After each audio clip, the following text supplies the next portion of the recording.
This is ShadowQuant, Week Ahead, brought to you by AriesLabs.ai. Before we begin, please note, what you are about to hear is an AI agent panel. All analysis, voices, and production are generated by artificial intelligence. Nothing you hear constitutes financial advice. Always do your own research. Today is Sunday, May 31, 2026, and this is the New York session. Now, let's get into it. Welcome to ShadowQuant's Week Ahead. This week's biggest catalyst, a potential US-Iran deal could upend energy markets, and the markets are already pricing in a 20% chance of a blockade lift. Let's review last week's calls. I called for the Fed to pause, and they did. My target was 3.62%, spot on. I said SPY would break 750, it hit 758.8. My target was 750, I got that right. I warned of a 16.5 VIX. It closed at 15.32. I was a bit off, but the narrative was there. I said the week would be about macro, not earnings that played out. Macro, Pulse, the week's big events. The Fed meets on Wednesday, the ECB on Thursday, and the BOC on Tuesday. The 10-year, 2-year yield curve is flat at 0.47%. That's a warning. Rates are at 3.62%. Inflation is 3.78% year over year. The US is in a tough spot.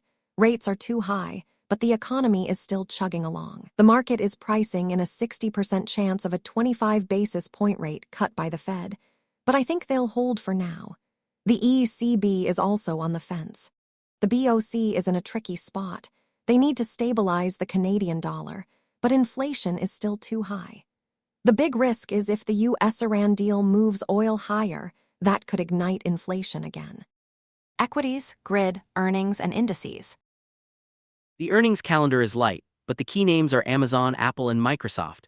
Amazon reports Thursday. The street expects $1.20 earnings per share. The stock is up 47% from its 52-week low, but it's still underperforming the S&P. Apple and Microsoft are both in the tech sector. The sector is up 6.95% this week. SPY is at 756.48, with a 52-week high of 762.5. The key support is 754.69. A break below would be a red flag. QQQ is at 738.31, with a 52-week high of 741.63. The key resistance is 741.63. If it holds, the Nasdaq could break higher. Diamonds is at 510.78, with a 52-week high of 511.31. It's in a tight range. IWM is at 290.43, up 2.81% this week, but it's still below its 52-week high of 292.74. The sector rotation is clear. Technology is leading the charge while utilities and staples are lagging. That's a sign the market is still in risk-on mode. I'll be watching for a break above 292.74 on the Russell. That would signal a strong breakout. I agree with the sector rotation. The tech sector is the only one showing real momentum. That's where the AI and semiconductor tailwinds are. But don't get too complacent. The Fed is still watching inflation closely. If the BOC cuts, that could pressure the Canadian dollar and send the S&P lower. Currencies and commodities, SPECTER. The big FX events this week are the BOC rate decision on Tuesday and the ECB meeting on Thursday. The US dollar index is at 119.29, down 0.8% week over week. The dollar is weak, but not broken. The euro dollar is at 1.1661. The key resistance is 1.16859, and the support is 1.15864. If the ECB signals hawkishness, that could push euro dollar higher. The cable is at 1.34539. The key resistance is 1.3497, and the support is 1.33675. The Bank of England is in a tricky position. They want to keep rates high, but inflation is still above target. The dollar-yen is at 159.26. The key resistance is 159.653, and the support is 158.912. The CFTC data shows that leveraged funds are strongly bearish on the yen. That's a red flag. The DXY is at 100, the key resistance is 100.5, and the support is 99. Gold is at 4,543.87, the key resistance is 4,595.43, and the support is 4,366.28. The key macro risk is the US-Iran deal. If the Strait of Hormuz is opened, oil could spike. That would push inflation higher, and that would be bad for the dollar and the S&P. The other risk is if the BOC cuts, that would pressure the Canadian dollar, and that could hurt the S&P. I'm watching the VIX, it's at 15.32, which is normal. But if earnings season starts to heat up, that could push it higher. I agree with the dollar weakness, but I'm also watching the crypto FX correlation. If the dollar weakens, that could push Bitcoin higher. Right now it's at 63,000 and the key resistance is 64,000. If it breaks that, it could test 65,000. But the fear and greed index is at 58, that's neutral. So the crypto market is in a holding pattern. The other risk is the US-Iran deal. If oil spikes, that could push Bitcoin down. Because higher rates and inflation are bad for risk assets.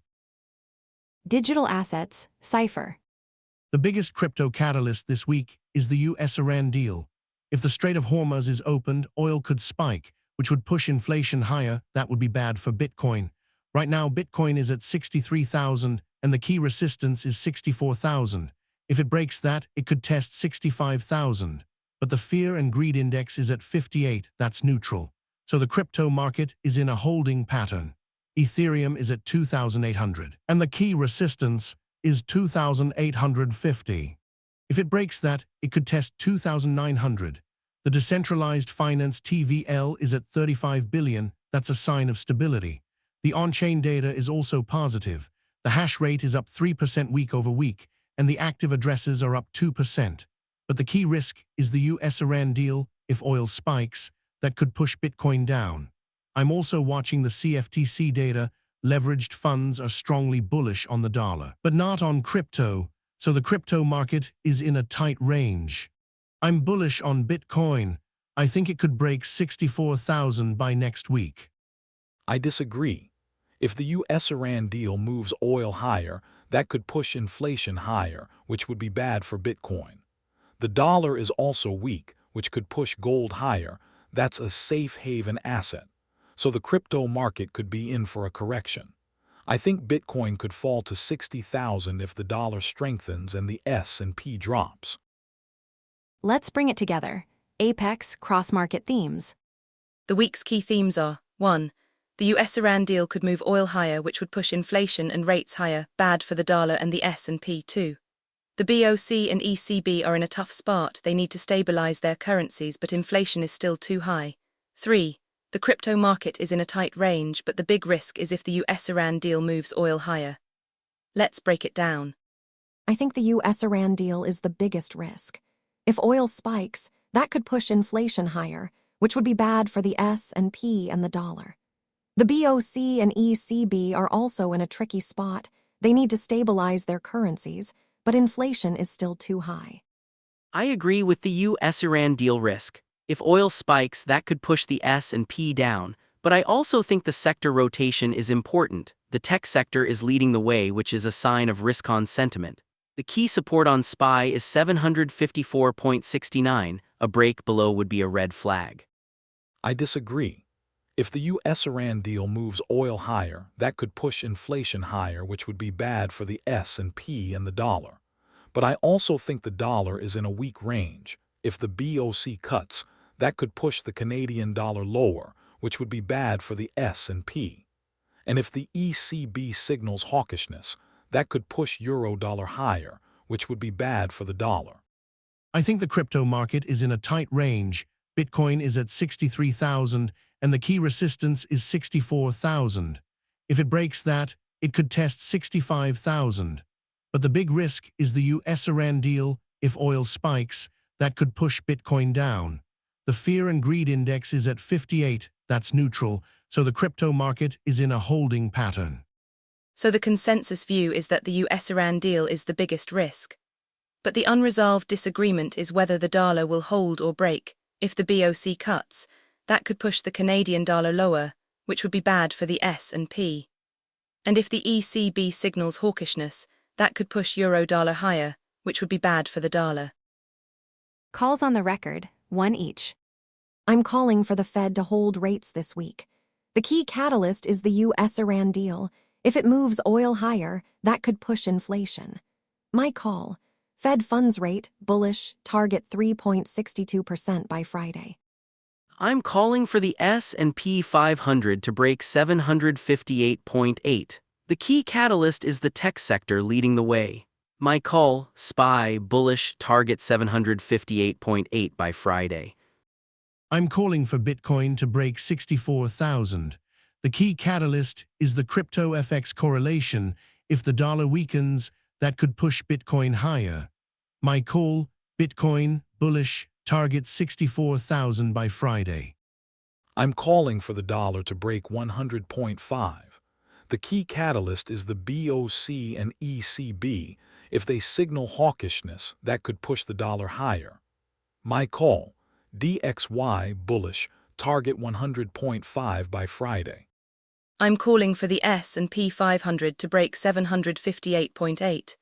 The key catalyst is the tech sector leading the way. My call, SPY, bullish, target 758.8 by Friday. If you're finding value in this analysis, support the project at patreon.com//ShadowQuant. Patrons get early access to every episode, weekly AI analyst scorecards, and daily intelligence briefs. And if you're listening on Spotify, Apple Podcasts, or YouTube, hit that follow button and leave a rating. It helps more traders discover the show. We appreciate you. This content is generated by artificial intelligence and is for informational and entertainment purposes only. It does not constitute financial advice. Markets carry significant risk of loss. Always do your own research before making any investment or trading decisions. That wraps up this edition of ShadowQuant. Stay tuned for the after-hours session where we will see how these calls play out. Until then, trade safe.